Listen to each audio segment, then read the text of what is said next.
Bago tayo magsimula sa ating recap, mangyaring mag-subscribe po muna kayo sa aking channel sa mga hindi pa nakapag-subscribe at i-turn on ang all notifications para ma-notify kayo sa mga darating na recap natin at i-like nyo na din ang video na ito. Maraming salamat!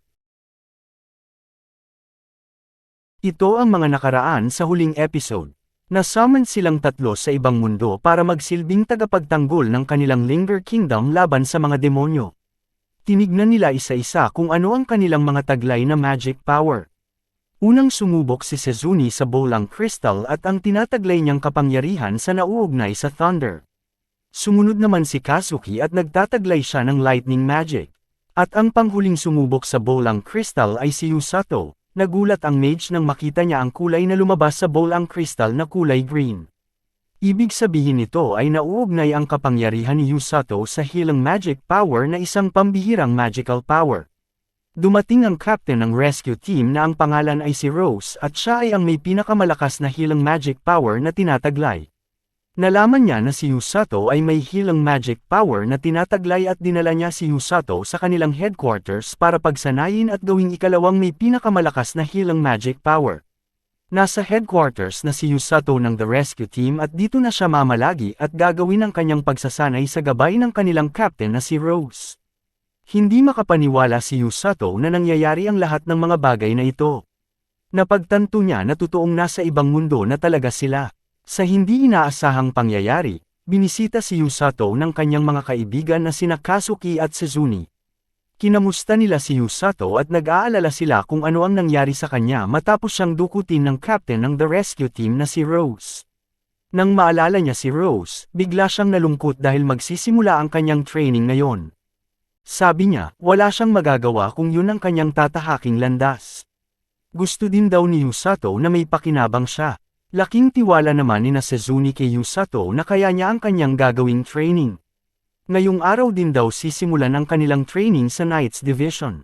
Nagpasalamat naman si Kazuki kay Yusato dahil lumakas ang kanyang loob at nakapagdesisyon na din siya kung ano ang kanyang gagawin sa bagong mundo na kanilang tinatahak. Umaasa din si Yusato na sana ay maging malakas din siya para kaya niyang suportahan ang kanyang mga kaibigan. Biglang lumabas si Rose at tinignan niya kung nakaalis na ba ang mga heroes at kinamusta niya kung maganda ba ang kanilang usapan. Pero si Yusato ay nanginginig pa din sa presensya ng kanilang Captain Rose. Nagpasalamat siya kay Rose dahil pinayagan siyang makita ang kanyang mga kaibigan. Sabi naman ni Rose na hindi daw siya isang bilanggo at malaya siyang gawin ang kahit na anong gusto niya kung hindi siya nagti-training, yun pwede yun, sabi ni Rose. Binigyan siya ng isang journal ni Rose at dapat daw niyang isulat sa journal ang kanyang daily training at kung ano ang kanyang nararamdaman habang nag-e-ensayo. Sisimulan nila ang kanilang training pagkatapos ng kanilang breakfast. Sisimulan na ang kanyang first day training at sinabihan daw siya nitong na kanyang kasamahan sa rescue team na mala-impyerno daw ang magiging training nila ni Captain Rose pero madali lang naman daw na sabi niya. Kinamusta naman ni Rose kung ano ang kanyang nararamdaman sa kanyang unang training. Sabi naman ni Yusato na nararamdaman niya ang init sa kanyang dibdib at sabi naman ni Rose na ito ay ang mana. Ang susunod daw na gawin ni Yusato ay dapat magawa niyang may palabas ang mana sa kanyang katawan.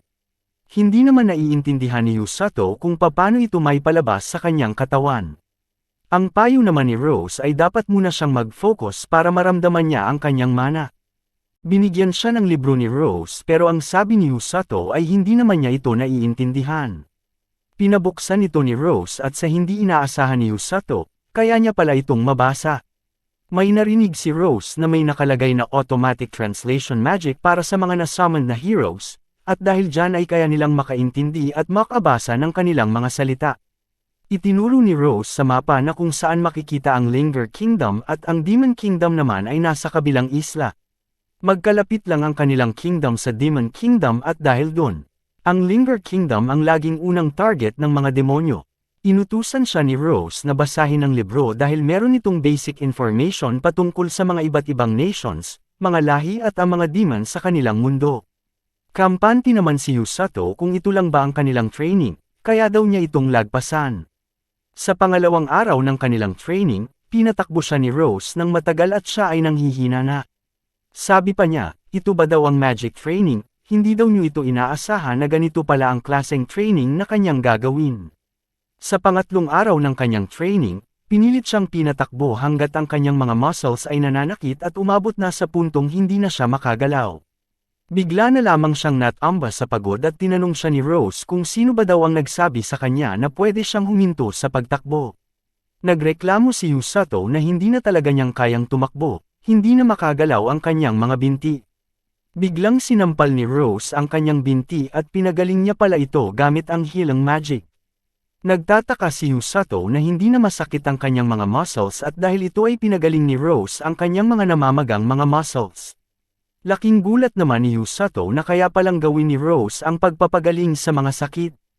Pinabalik na ulit sa pagtakbo si Yusato at sabi ni Rose na tumakbo daw siya na parang ikamamatay na niya, papagalingan lang daw niya ulit siya. Sa pang-apat na training ni Yusato, kasabayan na niya ang ibang mga members ng The Rescue Team sa kanyang pagtakbo.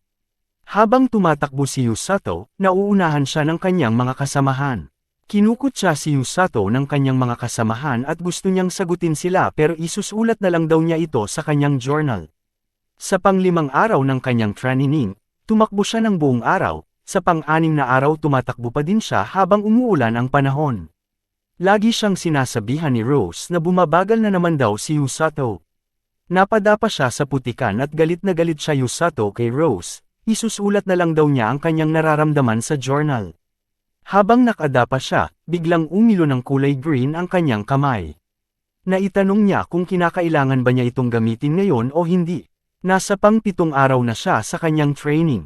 Tumakbo ulit siya hanggang sa parang mamamatay na daw siya at sinipa pa siya ni Rose. Ginagalit daw niya si Rose kaya tinataasan na niya ang difficulty ng kanyang training.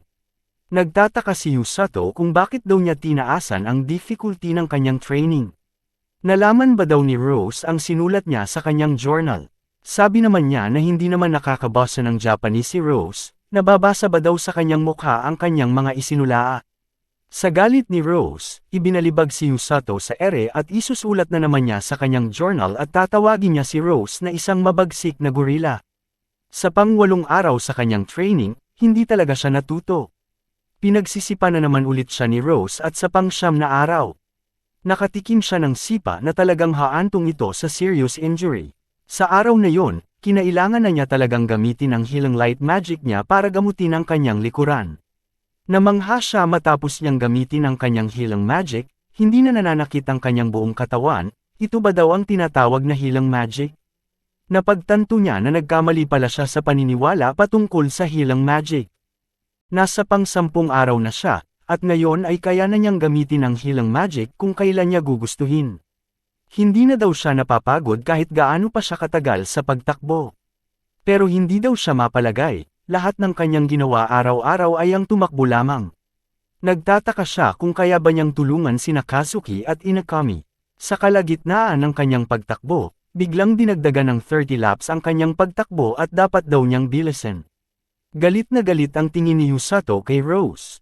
Hindi na daw niya tatawagin siya na Miss Rose. Hindi daw niya deserve na tawagin ng ganyan. Sa ngayon, kailangan niyang tapusin ang kanyang training. Sa pang-11 araw ng kanyang training, may dinagdag sa kanyang training regimen at yun ay ang pag-push up. Habang nagpu-push up siya, kusang pinapagaling ng kanyang healing magic ang kanyang katawan. Tinanong naman ni Rose si Yusato kung bakit daw niya pinapa-training ng ganito ang kanyang katawan. Ito ay dahil para makatakbo siya ng mabilis hanggat maaari sa mga kalaban at para na din kaya niyang mailigtas ang mga sugatan niyang mga kakampi. Mas madami daw siyang mailigtas kung mabilis ang kanyang pagtakbo. Natapos ang kanyang training nang hindi masyadong napapagalitan ngayon. Sa pang-12 araw ng kanyang training, tumakbo siya maghapon at nag-push-ups naman siya sa gabi. Sa tingin niya daw ay gumagana ang kanyang katawan. At sa pang-13 araw niya, mas lalo pang dinagdagan ng mga pabigat sa kanyang pagtakbo.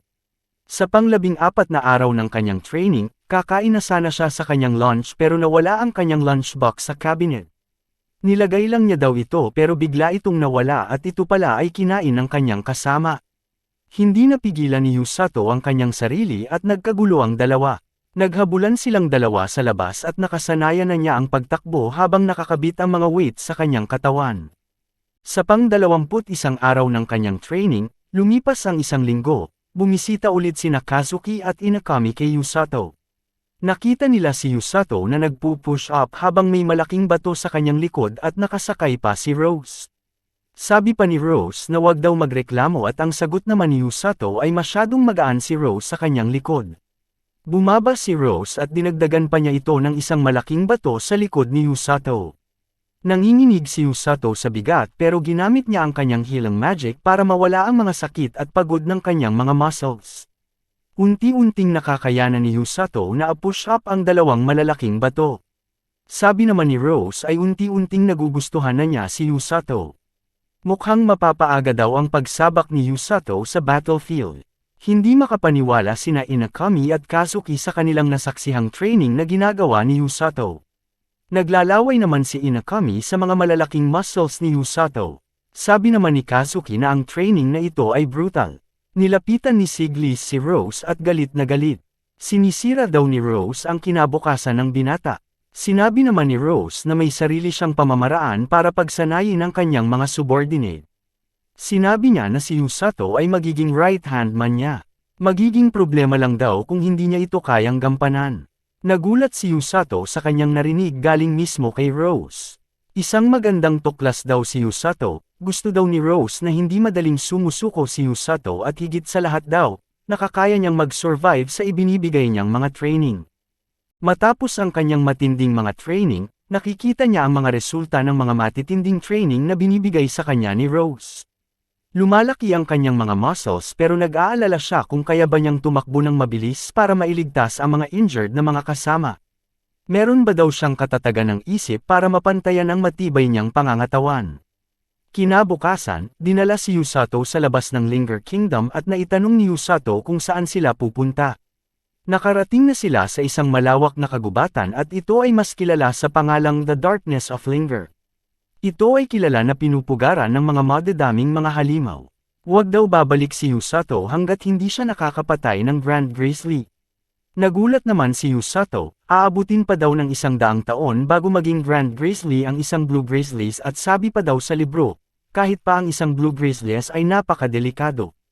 Ang sabi naman ni Rose, kaya na daw pabagsakin ni Yusato ang isang Grizzlies. Hindi naman sang-ayon si Yusato sa mga sinasabi ni Rose. Ang lahat ng kanyang ginawa daw ang tumatakbo lamang. Hindi niya alam kung paano lumaban. Hindi nagtagal, itinapon siya ni Rose sa loob ng malawak na kagubatan at dito magsisimula ang pinakadelikadong training bago siya isabak sa battlefield.